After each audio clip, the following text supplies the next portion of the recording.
he is a massive loss to our family. He was so entertaining, so funny. And loving, and a massive hugger.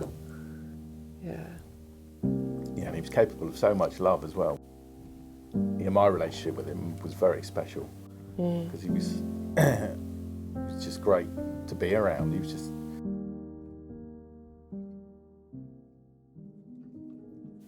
If he liked something, he really loved it. He just would do it, wouldn't he, as much as he could, so... Yeah, he's very funny. He was a natural entertainer. He was very sensitive to other people's feelings and his friends. Yes, he was. He was a deep thinker too. He always thought about things way beyond his years, I think. He was always older than his age. Always got the feeling he got the best out of any day. He had no time for quarrels, he had no time for bickering or fights or anything like that. But he'd always look into things, you know, to the nth degree. So he wanted a perm, and that was about 2.5 years before we said, all right, you can have a perm then. But then even getting the perm, he was on Amazon looking to see everything he needed with a permanent afro comb. He needed because it can do the product you put in.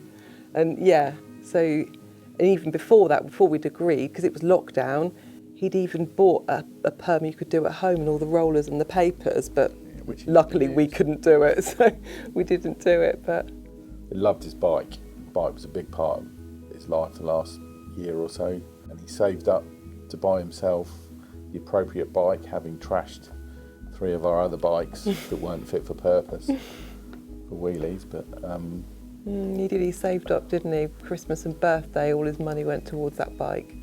And he was a good leader as well. He always got other kids to do what he wanted. And he'd get them excited about a new plan and what they were going to do. Yeah. He was quite driven, wasn't he?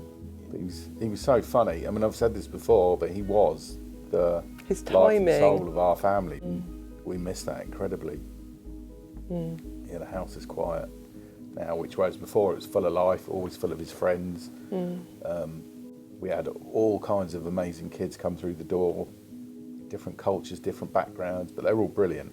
And he always got the best out of them. The love that everybody had for him. Yeah.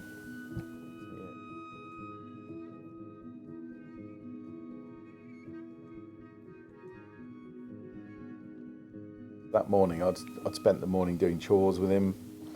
He helped me out a lot. We discussed his future a little bit, and he was happy, wasn't he? He was really buoyant. Yeah, he was only going over to Bug's Bottom, so it wasn't. To see someone we knew. So it wasn't a big thing. We didn't think twice about it. No, I think it was just the sharp rap on the door, really, that then everything unfolded. And I remember opening the door and there being somebody there that I knew and said what had happened to Ollie, and I just screamed up the stairs. I was just watching the afternoon's rugby, and I'd watched the first half, and Ollie went out the door, and I went to say goodbye to him, but my hip and my knee went, and I couldn't get to the door. So I left him and just let him go, and then I went to the window and I watched him walk up the road. Yeah, then the knock on the door and heard Amanda scream, and I just ran out the house. You were the first out of the house. Pushed the guy that was at the front door, pushed him out the way and just shouted at him, "Where is he?" And he pointed over the field and could see sort of the crowd of people that were around him, and I knew it wasn't good. And then I saw him on the floor.